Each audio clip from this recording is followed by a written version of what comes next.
Hi, Melissa here from GirlGoneFishing, and I'm out today because it's a gorgeous day and I need to find some big bass. So once again, I entered the KBF monthly state challenge, and I wasn't going to do it this month after fishing so much in June and July, but in the end I couldn't resist. But I did promise myself I'm going to take it a little easy. I'm not going to get obsessed and fish 15 hours a day like I did the last 2 months. You know, now that my birthday was yesterday and my body is a year older, so I need to take it a little easier on myself. But I'm out today for as long as I can. Thunderstorms are expected around 95%, so I don't think I'm going to dodge this one. But I'm going to fish for as long as I can and see what I can get. So I'm trying out the head cam again. I really didn't mind the one with the straps as opposed to the one with the clip that pulls it down. It's really heavy. The only problem is I have to wear a hat. I tried it with no hat and it just squirted right up off my hair. So I'm not I'd rather be hatless, but you know, for a couple days to get some good footage, hopefully get some good footage of some big bass, it'll be worth it. Alright, well, this camera came back, my head cam's still out. But at least I'll have something on when I get this big giant frog bass. That's right, I'm down at the mat and I'm throwing a frog.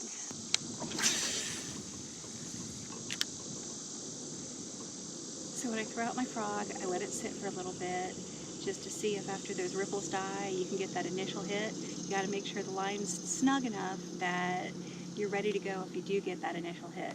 Then you give it a little hop, then let it sit again. And then today, because I feel like the water temperature is probably up and that makes the fish sluggish, I want to get that reaction bite. So I want to make as much commotion on the top as I can.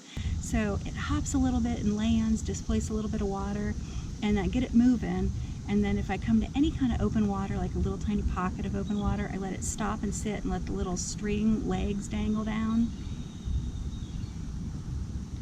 But because this mat's so thick, the key is to make enough of a commotion that the frog can see it, but keep it going slow enough that they can keep up with it and feel like they can do a successful ambush.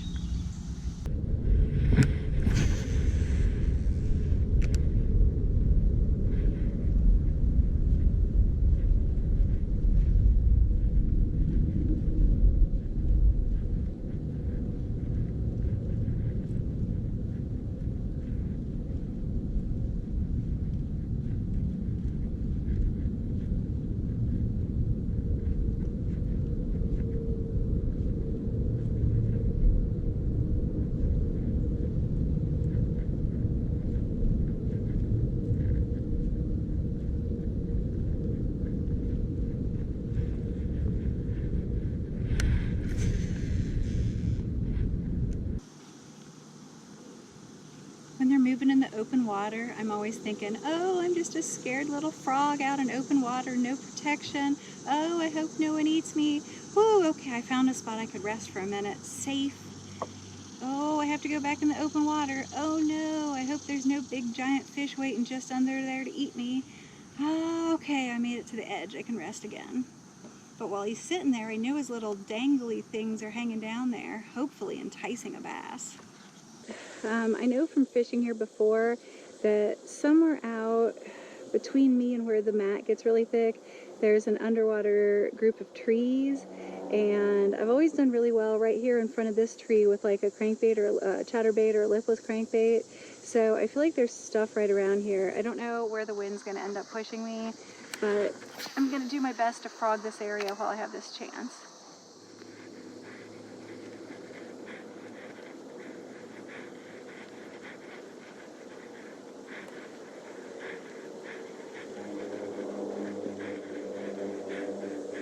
I'm going to start off throwing the quick casts, making them just move fast, create a commotion, and then maybe I'll go back over it slower.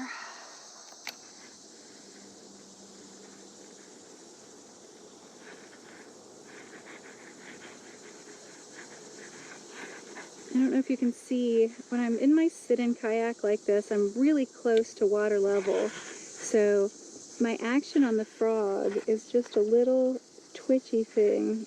Can you guys see that? I wish I could see the view of what my hat cam was recording, if it's recording. So what I realized about the frog is that you don't actually have to move your rod very much at all to move the frog. So I'm letting it sit, and then I just give it a little twitch, and I let it sit, and a little twitch, and like a half reel. And then if I keep it going, I reel and twitch all at the same time. But you don't have to like jerk the rod, because look how far the frog moves every time I jerk the rod. It's just a little tiny twitch to put that action in. Same thing, same movement I do for like a walk the dog bait, like a, you know, like a topwater stick bait kind of thing. It's that same movement.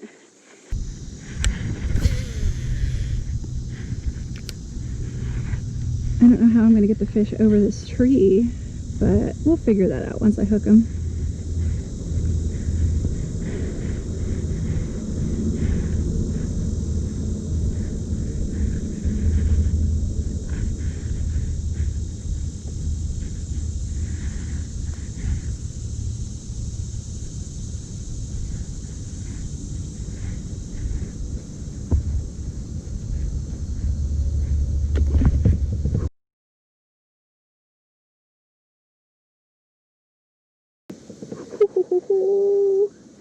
I needed to stop the frog. Oh.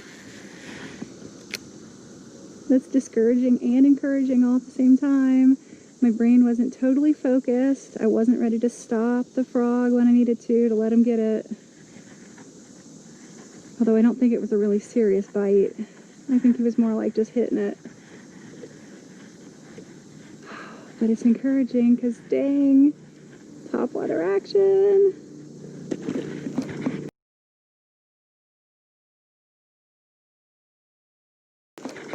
Oh my god, I got him. Oh my god, I got him. I cannot freaking believe it.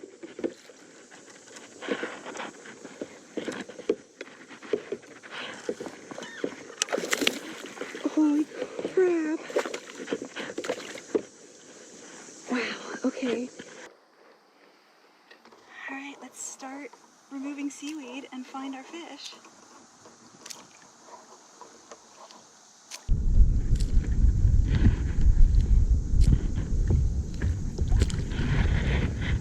Oh, it's a big fish!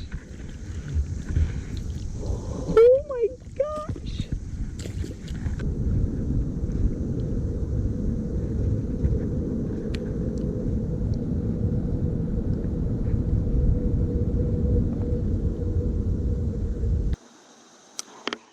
Choked that frog.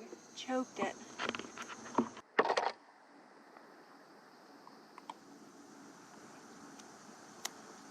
Holy cow.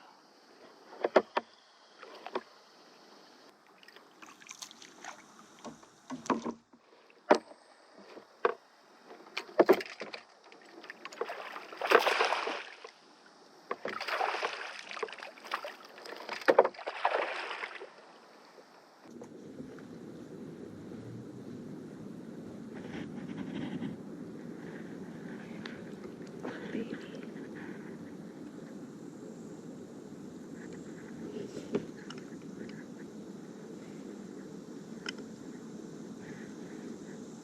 They say if you raise the back end, his tail end of the board just a little bit, it helps him slide down towards the end, which is required that the nose touches the end, and it makes him keep his mouth shut a little more.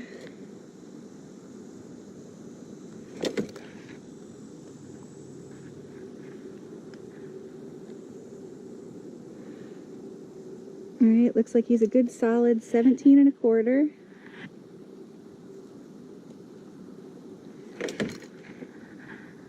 Beautiful fish, nothing less to do but let him go.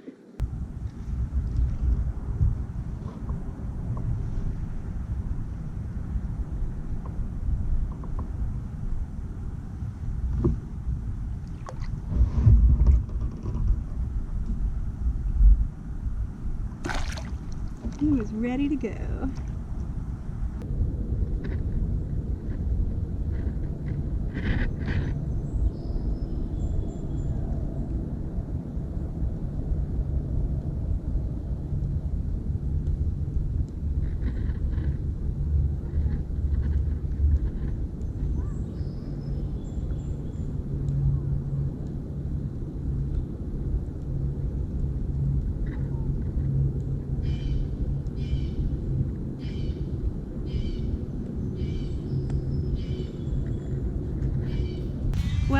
all packed up and loaded up and ready to head home. I'm gonna have to leave with just that one fish, unfortunately, although it was a frogfish, so that was really cool. But it's starting to rain, and the Weather Channel says that this is going to be a thunder and lightning thing coming in. So I decided to just, instead of waiting it out, I'm just going to pack it up and go home. When I signed up for this August tournament, I promised myself that I wouldn't kill myself like I did in May, June, and July. So I'm going to have to accept that that might mean I don't place as high up as I want to. But it's still going to get me out fishing, like, you know, when I'd rather stay home and sit on the couch and watch TV. But I'm going to do my best and see what happens, and I'm going to love every minute I spend on the water.